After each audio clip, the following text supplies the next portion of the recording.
পরিচয় গোপন রাখা এক ডিভোর্সি বোনের খোলা চিঠি। জানি না আমি কেন লিখছি। হয়তো এজন্য কারণ আমি চাই আর কেউ আমার মতো ভুল না করুক। হয়তো এজন্য কারণ আমি চাই ঠুনকো কারণে সংসারগুলো ভেঙে না পড়ুক। আমি ১৯ বছর বয়সী একজন নারী। আমাদের বিয়ে হয়েছিল আমার পছন্দে। সংসারও টিকে ছিল ১.৫ বছর। আমাদের একটা ছেলেও আছে, ওর বয়স ১ বছর। আমার স্বামীর স্বভাব চরিত্র সবই বেশ ভালোই ছিল।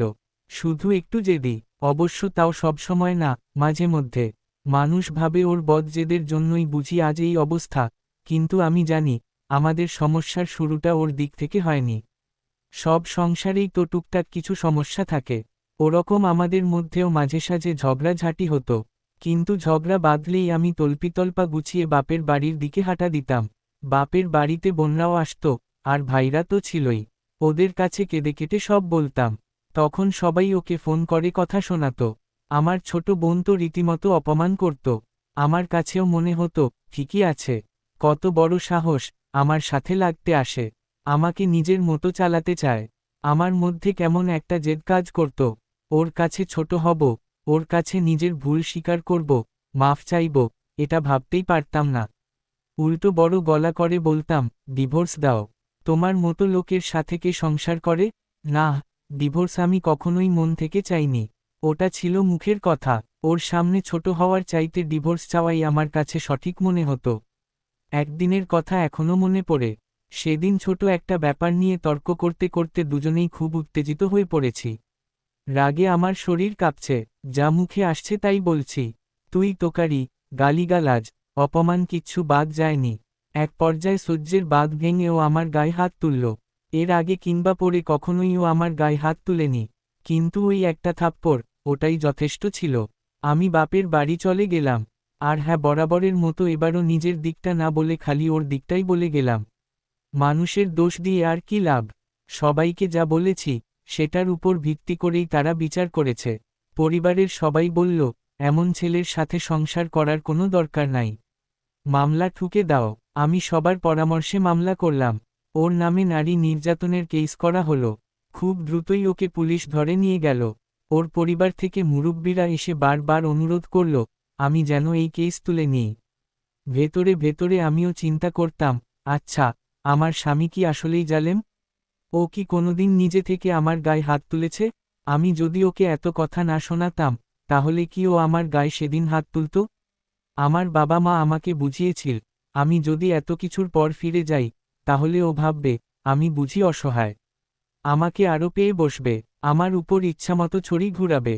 একবার গায়ে হাত তুলেছে মানে বারবার একই কাজ করবে। কাজেই নিজে থেকে ফিরে যাওয়ার তো প্রশ্নই আসে না। কিন্তু আমার মনের ভেতরকে যেন চিৎকার করে বলতো, ও তো এমন লোক না। ও যেদিন আমার গায়ে হাত তুলেছিল, সেদিনই হাঁটু জোর হয়ে আমার কাছে মাফ চেয়েছে। এসব ভেবে ভেবে আমি মামলা তুলে নিলাম। তবে ওর কাছে ফেরত গেলাম না। কিছুদিন পর দুই পরিবার থেকে বিচার সালিশ হলো। সবার কাছে ও দোষী প্রমাণিত হলো। সবাই ওকে নানা কথা বোঝালো, উপদেশ দিল। তারপর আবার সংসার শুরু করলাম। এর পরের কয়েক মাস ভালোই চলছিল, কিন্তু হুট করে আবার কি একটা নিয়ে আমাদের ঝগড়া বেঁধে গেল। ব্যাস, কাপড়চোপড় গুছিয়ে আবার আমি বাপের বাড়ি গিয়ে উঠলাম। এর মধ্যে শুনলাম ও নাকি খুব অসুস্থ। আমি বাসায় ফিরতে চাইলে আমার পরিবার বলল, এভাবে একটা ঝগড়ার পর একা একা ফিরলে সেটা ভালো দেখায় না। আর আমার বোনদের কথা ছিল, ওসব অসুস্থ টসুস্থ কিছু না, সব বাহানা। বিদ্রোহ। নতুন নতুন গল্প পড়তে চাইলে ফ্রেন্ডলিস্টে রিকোয়েস্ট দিয়ে সাথে থাকুন এবং আমার এর থেকে ঘুরে আসতে পারেন। নতুন এর আশা করি সামনে অনেক ভালো ভালো গল্প পাবেন। আমরা চাচ্ছিলাম ওই পক্ষ থেকে কিছু আত্মীয় স্বজন এসে ওর ভুল স্বীকার করে আমাকে হাতে পায়ে ধরে নিয়ে যাক। কিন্তু এবার কেউই আসলো না। এরও কিছুদিন পর ও আমাকে ডিভোর্স লেটার পাঠিয়ে দিল। ডিভোর্স লেটার দেখে আমাদের পরিবারের সবাই খুব ক্ষেপে গেল। কত বড় সাহস, মেয়েকে এত কষ্টে রেখেছে, তার উপর ডিভোর্স লেটার পাঠায়। সবার কথায় আমার কাছেও মনে হলো, ঠিকই তো, কত বড় সাহস। আমাকে ডিভোর্স দিতে চায়। ওর সব ভুলগুলো চোখের উপর ভাসতে লাগল।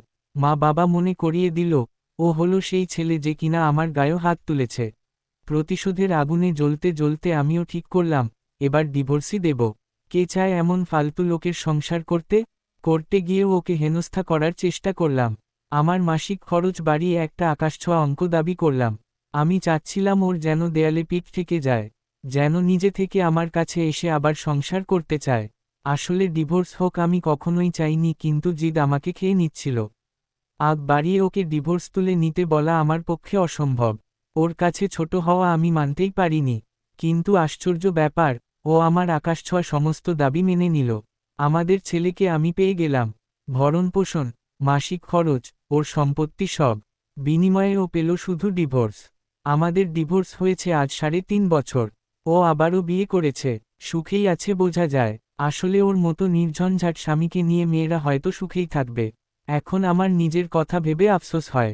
মানুষের মুখের কথা কখনো কখনো ছুরির চেয়েও ধারালো হতে পারে। ও আমাকে একবার থাপ্পড় মেরেছিল ঠিকই, কিন্তু আমি কথার তীরে ওকে ছিন্নবিচ্ছিন্ন করে ফেলতাম। শারীরিক নির্যাতন করিনি সত্যি, কিন্তু মানসিকভাবে কষ্ট দিতাম। এসব কথা আমার মা বাবাকে কখনোই বলা হয়নি। নিজের দোষের কথা মানুষ কতটাই বা বলে। মাঝে মাঝে ভাবি, ইস, আমার পরিবার যদি একটু নিজে থেকে বুঝে আমাকে সংসার করার উপদেশ দিত। যখন আমি ওর কাছে ফিরে যেতে চাইতাম, তখন ওর খারাপটা না বলে যদি একটু ভালো দিকগুলোর কথা মনে করাতো। আমি যদি নিজের জিদ নিয়ে পড়ে না থেকে একটু ওর কাছে নত হতাম, তাহলে হয়তো আজ আমাকে এই দিন দেখা লাগতো না।